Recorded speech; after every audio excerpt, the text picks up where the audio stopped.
পাকিস্তানে নাকি আন্দোলন শুরু হয়েছে, পাকিস্তানে নাকি আন্দোলন হচ্ছে। আজকে আমি ভাবলাম যে এখানে একটু কথা বলে নিই চ্যানেলটাতে, যেহেতু আমি আমার সেকেন্ড চ্যানেলে ভিডিও দিছি, এই চ্যানেলে দেওয়া হয়নি। তো কথা হচ্ছে যে পাকিস্তানের আন্দোলন নিয়ে অনেকে অনেকে আমাকে প্রশ্ন করতেছো নেট নিয়ে। আমি তো নেট নিয়ে অলরেডি ভিডিও দিছি, নেটের ব্যাপারগুলো। আর আন্দোলনের যে ব্যাপারটা সেটা নিয়েও আজকে আমি কথা বলবো, যে আন্দোলন আসলে মানে কোন পর্যায়ে আছে, কত পর্যায়ে আছে, কিভাবে হচ্ছে পাকিস্তানি আন্দোলনগুলো, আর আন্দোলনগুলো কেনই বা হচ্ছে, বা नेट ही है। বিভিন্ন ये देखो वाईफाई चल रही है। আর বিভিন্ন মিডিয়াতে। ये আচ্ছা, देखो आप लोग लाइव देख लो। ये देखो वाईफाई चल रही है। ये देखो नेट किधर नहीं है। और ये देखो বিভিন্ন মিডিয়াতে এগুলো আসলে প্রচার করা হচ্ছে, বড় বড় মিডিয়াতেও এই জিনিসগুলো দেখানো হচ্ছে যে পাকিস্তানে আসলে ঝামেলা চলতেছে। ये ये আহ, नेट भी चल रहा है। ये देखो ऊपर जैज और टेलीनार सर्विस भी बिल्कुल फुल सर्विस चल रही है। दोनों चीज़ें खुद देख लो आप लोग अपने ला देख लो। ये देखो ওয়াইফাইও চলতেছে, দুইটা সিমের ডাটাও ঠিক মতো আছে, দেখেন। बिल्कुल सही সো सब এখন कुछ নেট चल रहा है, कुछ भी নেট नहीं है ऐसा। কিভাবে খারাপ হবে এখন বুঝতেছি না। যাই হোক, নেটের কথাটা আলাদা।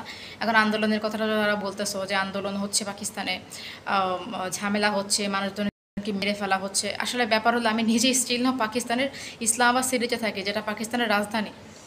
আমি আমার ভিডিওটা দেখিয়েছি, আমার বাড়িও দেখিয়েছি পাকিস্তানে। যারা যারা আমার ইউটিউব চ্যানেলে ভিডিওগুলো দেখেছো তারা তারা বুঝতে পারবা। সো ব্যাপার হচ্ছে যে এরকম কোনো ঝামেলা তো আমি এখানে এখনও দেখি না। আমি নিজেও পাকিস্তানে থাকি, তাই না? আর রাজধানীতে তো আগে সমস্যা হওয়ার কথা, আমি রাজধানীতে থাকি। তাহলে এখানে যদি সমস্যা না হয়, সমস্যা কোথায় হবে? ব্যাপার হয়েছে যে ইমরান খানের লোকজন একটা সভা সম্মেলন করছিল, যেমন আমাদের আওয়ামী লীগ বিএনপি করে, ওটাই করছিল ইমরান খানের লোকজন। তো সভা সম্মেলনে তো লোক থাকে, সেখানে তার মারামারি হয় নাই। আর হাজারো সভা সম্মেলনে মারামারি হতেও পারে, এখানে মারামারি হয় নাই। সভা সম্মেলন হয়েছে, তারা যেমন বিরোধী পার্টি বলে থাকে এটা হবে এটা হবে আমরা জিতবো, তো সেই ক্ষেত্রে একটা পার্টি এরকমভাবে আয়োজন করে, তারা তাদের সভা সম্মেলন করে, সেখানে আসলে বিভিন্ন স্টুডেন্টরা যায়, অনেক মানুষ, সাধারণ মানুষ যায়, যে ভিডিও করে, এটা স্বাভাবিক। সেই ভিডিওটা সোশ্যাল মিডিয়ায় পোস্ট করার পরে মানুষ এখন মনে করছে গ্যাঞ্জাম হচ্ছে পাকিস্তানে। মানে কেউ একজন হয়তো এটা লড়াই দিছে যে পাকিস্তানে গ্যাঞ্জাম, সেখান থেকে সবাই এটাকে বলতেছে যে গ্যাঞ্জাম। দেখো, একটা জিনিস ব্যাপার হচ্ছে, গ্যাঞ্জাম হলে অবশ্যই আমি সেটা প্রকাশ করতাম, আমি স্টিল না পাকিস্তানে আছি। আর নেট বন্ধ হলে এই যে দুটো সবগুলো সিমের সার্ভিস, তারপর হচ্ছে তোমার ওয়াইফাই নেটওয়ার্ক ঠিক থাকতো না, আমি কন্টিনিউয়াসলি ভিডিও আপলোড করতে পারতাম না আমার শিডিউল অনুযায়ী। তো এটা আসলে কতটুকু যুক্তিগত এখন তোমরা আসলে মনে হয় বুঝতে পেরেছো একটু হলেও, যে সম্পূর্ণ আসলে ফেক নিউজ। একটা পার্টি সভা সম্মেলন করবে তার মানে এটা না, একটা পার্টি সভা সম্মেলন করবে তার মানে এটা না যে সেখানে তোমার মারামারি হচ্ছে, গ্যাঞ্জাম হচ্ছে। আর পুরো পাকিস্তানে তো মানে টোটালি সব স্টুডেন্ট সেফ আছে, কার খাতে কার মারামারি হচ্ছে। অনেকে মনে করছে বাংলাদেশের মতো পরিস্থিতি পাকিস্তানে হয়েছে, না, এরকম কোনো কিছু হয়নি পাকিস্তানে। আর আন্দোলন ঝামেলা হলে পাকিস্তানের বড় মিডিয়াগুলো আগে প্রকাশ করবে। তো পাকিস্তানের যে মিডিয়াগুলো, পাকিস্তানের কোনো মিডিয়া এখনো প্রকাশ করেনি, তাহলে বাইরের মিডিয়াগুলো এগুলো কোথায় পাচ্ছে বলেন? আমরা পাকিস্তানে বসে এগুলো জানতে পারতেছি না।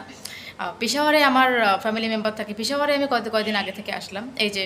এই ঘটনাটা 10 তারিখে একটা সভা সম্মেলন হয়, জাস্ট এতটুকুই। তো 10 তারিখে এটা হয়েছে, আমি 12 তারিখেও ঘুরে আসলাম। তাহলে এখানে ঝামেলা কীভাবে হয়? আমি তো নিজেও এখান থেকে ঘুরে আসলাম। তাহলে এটা তো বুঝলাম না যে কি হচ্ছে। ফুল পাকিস্তানে তো এরকম কোনো কিছুই সভা সম্মেলন বা কোনো ঝামেলাই দেখতেছি না। আর পাকিস্তান সরকার যথেষ্ট পরিমাণে স্টুডেন্টদের দিকে কেয়ারিং, যথেষ্ট দেশের প্রতি কেয়ারিং, যথেষ্ট তার দায়িত্ববান একজন মানুষ। তো তার ক্ষেত্রে এরকম ঝামেলা হওয়ার কোনো প্রশ্নই ওঠে না, ঠিক আছে?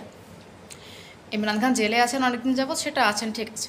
তো সেটা নিয়ে তারা কেউ আন্দোলন করতেছে না। যারা এগুলো মানে টিকটকে এগুলো ভাইরাল হওয়ার জন্য মানুষ অন্য ধরনের ট্রেন্ড ইউজ করে, ফেসবুকে ট্রেন্ড ইউজ করে, নিউজ ফিল্ডে আসার জন্য, এটা অনেক কিছু করে। তো এটা তো আসলে সত্যি না, তাই না?